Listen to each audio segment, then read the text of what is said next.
कि शुभ और अशुभ कर्म अनुहारी ईश देई फल हृदय विचारी करई जो कर्म पाव फल सोई निगम नीति अस्कैस सोई। जब तेरे खाते में कुछ नहीं होगा और जब तेरे खाते में कुछ नहीं होगा तब जाकर के परिस्थिति तेरी कैसी हो जाएगी। खल के सकल फिर तो कौन सी श्रेणी में आ जाएगा?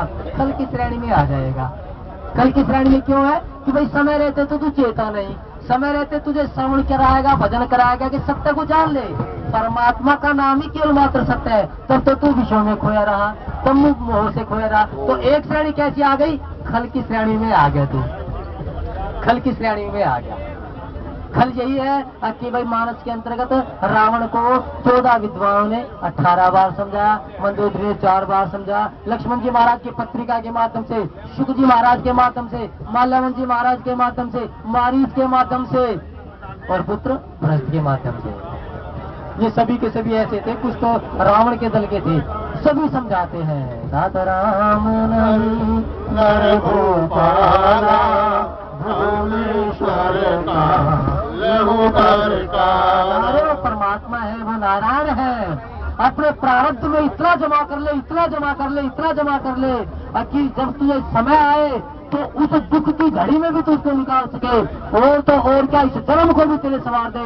और तेरा जब अगला आ जाएगा, ये जो वर्तमान जब तेरे अगले जन्म में ये प्रारब्ध बनेगा तो यही प्रारब्ध तेरे काम आएगा, तेरे काम आएगा। फिर तो कौन सी श्रेणी में आएगा?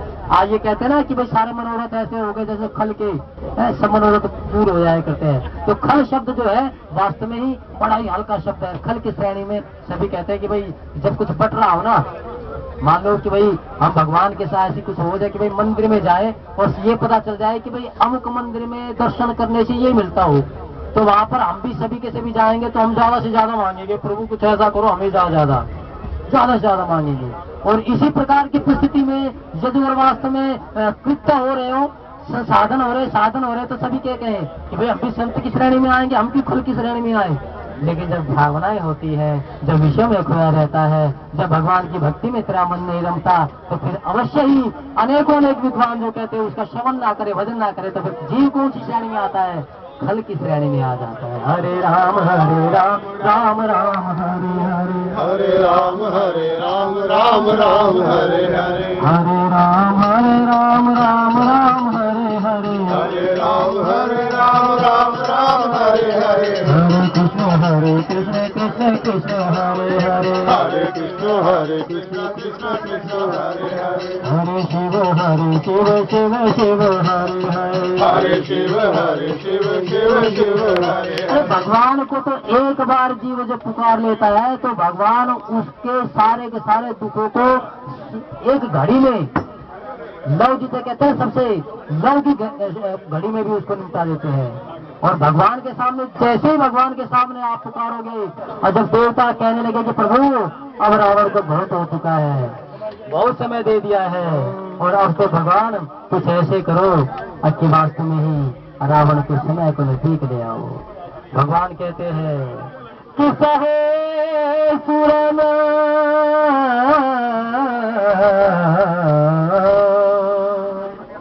सहे सुरन बहु काल विषादा, नर हर किए प्रगट पर जादा। जब हिरण्यकशिपु जीव बन जाया करता है और हिरण्यकशिपु से बचने के लिए भगवान कैसे कौन पैदा करता है? भक्त प्रहलाद पैदा कर देते हैं। तो प्रभु कुछ अब ऐसा करो, बहुत हो चुका है, बहुत अब खोल कर चुके हो, अब रावण के सामने अब बहुत कुछ हो चुका है। और अब हम पुकार कह के यही कहते हैं कि प्रभु भक्ति वास्तव में ही ब्रह्म से दूर हो रही है और हम शाश्वत रूप से ब्रह्म और भक्ति को दोनों शाश्वत रूप से चाहते हैं, दोनों को एक स्थान पर चाहते हैं। तो भक्ति को लेकर के आप वास्तव में कुछ शीघ्र इस दशानन को काल के ग्रास का रास्ता दिखा दो।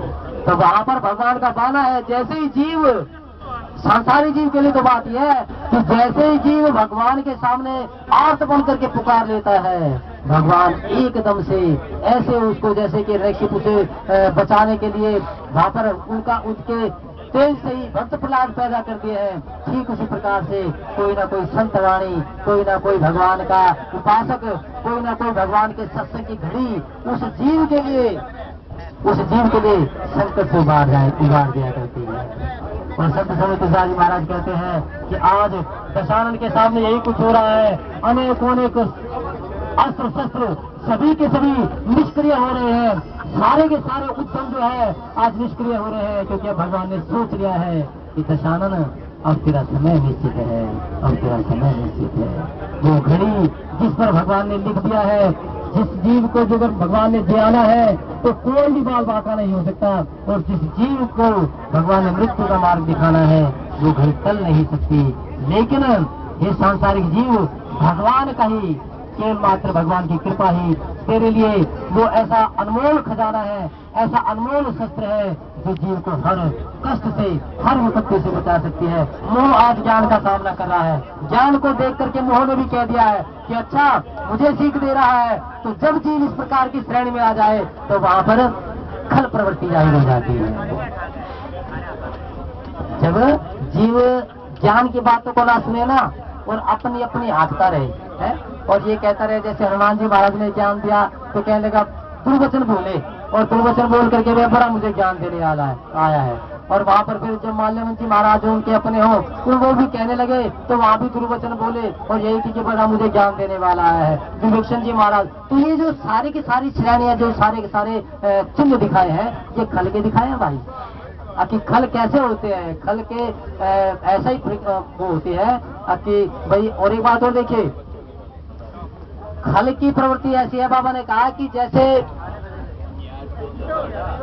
जुगनू होते हैं ना, जुगनू मिलकर के कुछ कितने जुगनू हो जाए लेकिन वो अंधकार का सामना नहीं कर सकते। अंधकार का सामना तो केवल मात्र ज्ञान ही कर सकता है, सत्य ही कर सकता है।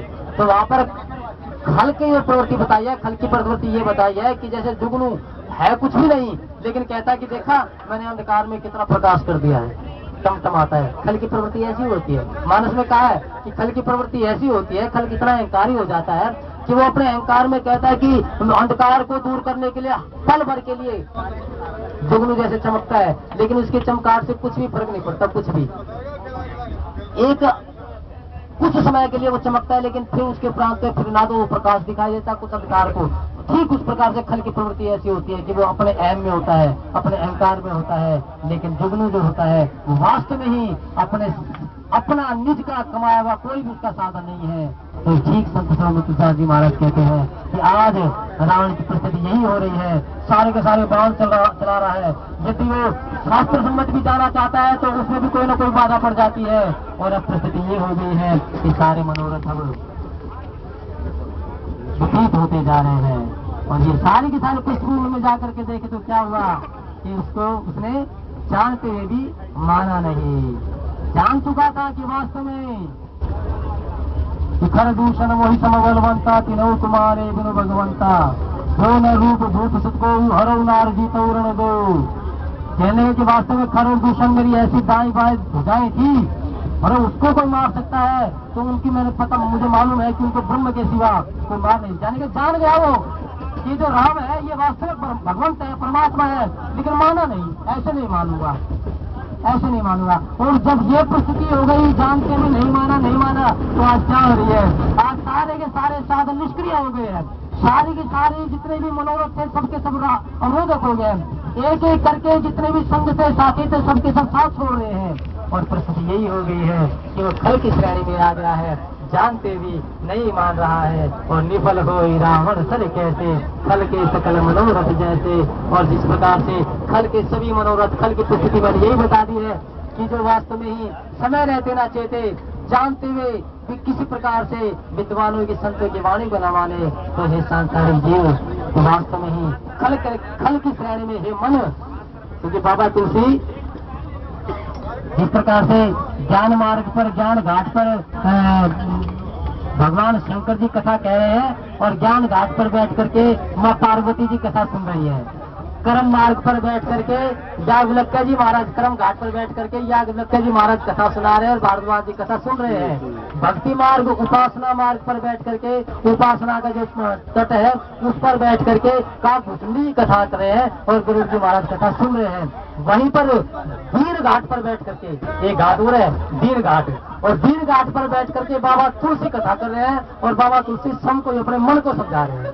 एक घाट ये भी है, चंगी माफ कर रहे हम सुन रहे हैं। हाँ, ये घाट ये भी है भाई, ये घाट हमारा ये बना दिया साधु संतों ने, हमारे जितने भी विद्वान हुए, बड़े बड़े विद्वान हुए जो इस मार्ग पर चलते रहे। और एक हमारे विद्वान है आदरणीय वंदनीय श्री नरेंद्र चावला जी, उनके विषय में सूचना दे दो कि आज उनके पिताश्री की रस्म पगड़ी है।